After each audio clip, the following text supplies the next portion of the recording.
I want to say thank you. I'm going to use this portion of the show to say thank you to everyone at BYU who made my weekend spectacular, and everyone at Utah who also made my weekend spectacular. The kind folks at BYU gave me this shirt that says, hold my root beer. Royal Army brand was spectacular in helping cater to me. And I want to compare Rice-Eccles Stadium versus Lavelle Edwards Stadium. This hat as well from Royal Army brand. Those guys hooked me up all weekend. Utah is different from BYU, and BYU is different from Utah. I tweeted, I posted, I put a lot out there about the experience that I had on Thursday night for Utah. And I want to start there before I get into the absolute just special moment that I was given at BYU. At Utah, you were playing Southern Utah, who you played a million times before, who is an FCS program who is not very good. You're number 12 in the country. You cannot, and I'm very impressed with the Utes. They're my number one team in the Big 12 right now. I think they win the Big 12 championship. Sorry, BYU fans. You cannot continue to make an excuse and say, oh, we were playing an FCS school on a Thursday night. I've been to Tuscaloosa. I have been to Fayetteville, Arkansas.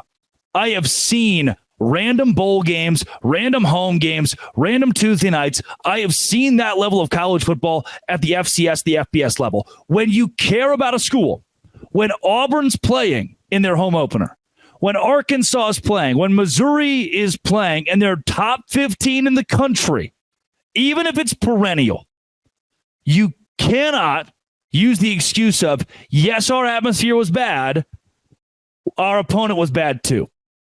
There's not an excuse to be used. When the players walk out, do you think they look around the field and say, yeah, well, of course our fans aren't showing up for kickoff and they aren't really going to fill the place and they kind of stink? Yeah, we're playing a stupid team. No, they want you there and the players deserve to have you there. Now, I do believe that BYU gives you that in all games for a different reason. And it's new now. I've learned in the last 10 years, even 7, 8 years, BYU or less, BYU has revamped their game day experience. For Utah, what I got was an atmosphere that was quiet, lackadaisical, felt like a Thursday night against an FCS opponent. I will not indict you, though. That is what I experienced, and I can't take it away. You can't be like, oh, well, that's not true, or here's the excuse, or here's the caveat. Maybe. But it doesn't. That's what I saw. I was sitting right there. I was in the stands. Oh, yeah, well, it'll be different. I'm sure it will be different for Baylor. I'm sure it will be. I'm sure Utah has an elite atmosphere, and they always win at home for a reason. I'm positive in that. But what I saw with my own two eyes was something different on Thursday. Now, I've seen BYU against Southern Illinois. And here's the excuse that I will give Utah fans. For you, a hodgepodge of a fan base. You have LDS community, you have non-LDS community, you have Utah fans. You're a national brand enough. You have some T-shirt fans that are just in there to see college football. I think that is awesome. I brought probably 7 or 8 buddies who all had consensus that it wasn't the SEC. It wasn't an atmosphere they were used to. It didn't feel like the opener of college football across the board. I don't speak for them. They don't host a podcast. They play for a baseball team, right? Get mad at them. It's just the way things were. However, the advantage BYU has is as the flagship program of the LDS community, there is an entire faith, one of the fastest growing faiths in the entire country, that utilizes Saturdays as another version of fellowship and congregation. And that is not a bad thing for BYU. It's a darn good thing, but it is not the case for Utah, and that hurts the Utes. What BYU does is separate from what football is.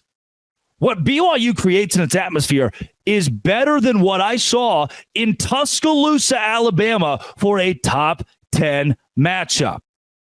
So don't think in comparing Utah to BYU, they're rivals, they deserve to be compared. Don't think in comparing you to BYU, it is a complete indictment on your program. There is just one of these two schools that has a leg up in something that goes far beyond the game. Utah didn't give that. I thought the facility itself, and I've seen Utah fans say this, needs an upgrade. The concourse is fine, sure. Where's the upper deck? Like, why am I sitting at the top of the stadium and I can see everything? Utah's a national championship contender, multi-time packed. If you're gonna say that, fans have to show up at your stadium and say, this is a top-tier Big 12 stadium, not, oh, this is a good Mountain West stadium, or, oh, this is a low end, middle of the pack, Pac-12 stadium. There were butts in seats, not during kickoff. I needed to see more from from what Utah gave. Sorry. And I bet it will be against Baylor. I will come back and review it again later, but that's what I saw against Southern Utah.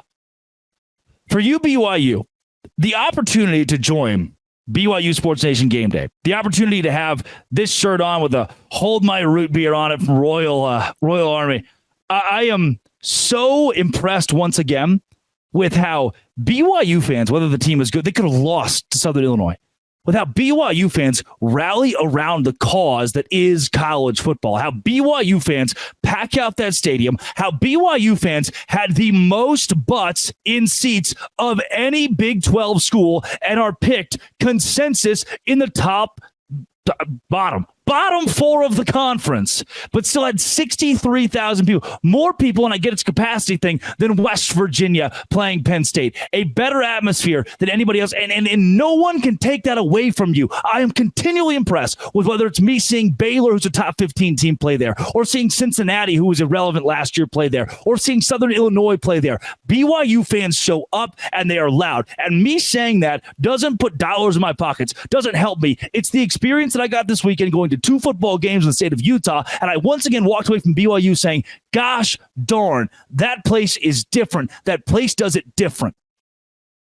You have committed, no matter how good or bad the team is, to making that atmosphere special. And I can tell you, when a recruit sees that, they're bought in. When a player walks on the field and sees that for every game they play in, they're bought in. For BYU players, they don't have to go to Twitter and see people scrolling and saying, well, it was an FCS school, we don't have to get loud, or, oh, come back later, we'll have a better atmosphere then, or, oh, well, we were just playing a cupcake team, so the atmosphere was just okay and we all left early. They don't have to see that because they know the fan base is still going to be there in the fourth quarter. They know the fan base is still going to be cheering them on throughout the duration of the game. That is not something that should put the rest of the conference down. It's something the rest of the conference should look at and say, that's the standard. How do we do it? That's what BYU does. The hospitality is spectacular. I mean, from Aubrey to Hema to Ben to everybody with BYU, to Spencer to everybody with BYU Sports Nation, Austin Collie, who's shotgun a root beer with me. That is one of the coolest experiences that I get every fall now. And I consider myself blessed, beyond blessed, to do it. That kind of hospitality from you, BYU fans, is special. And I can't wait to be back on BYU Sports Nation Game Day. It always gets me fired up to interact with BYU fans, interact with their game day crew, interact with the people of Provo, Utah, that make that a special place in college football that is better than Tuscaloosa, Alabama on a sold-out Saturday in a top 10 matchup. I can tell you, I've seen both. And BYU beats it out. And I'm not just saying that. I don't get any bonus to say that. It's what I've seen. Coming up tomorrow, Utah's the best team in the Big 12. What a great segue, right? Truly, I mean, they are. If we just hats off to them. We'll talk about that. I'll tell you why. On Locked On Big 12, part of the Locked On Podcast Network, your team every day. Wait, what? No, that's not how the outro goes.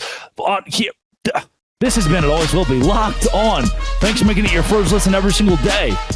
No se grande.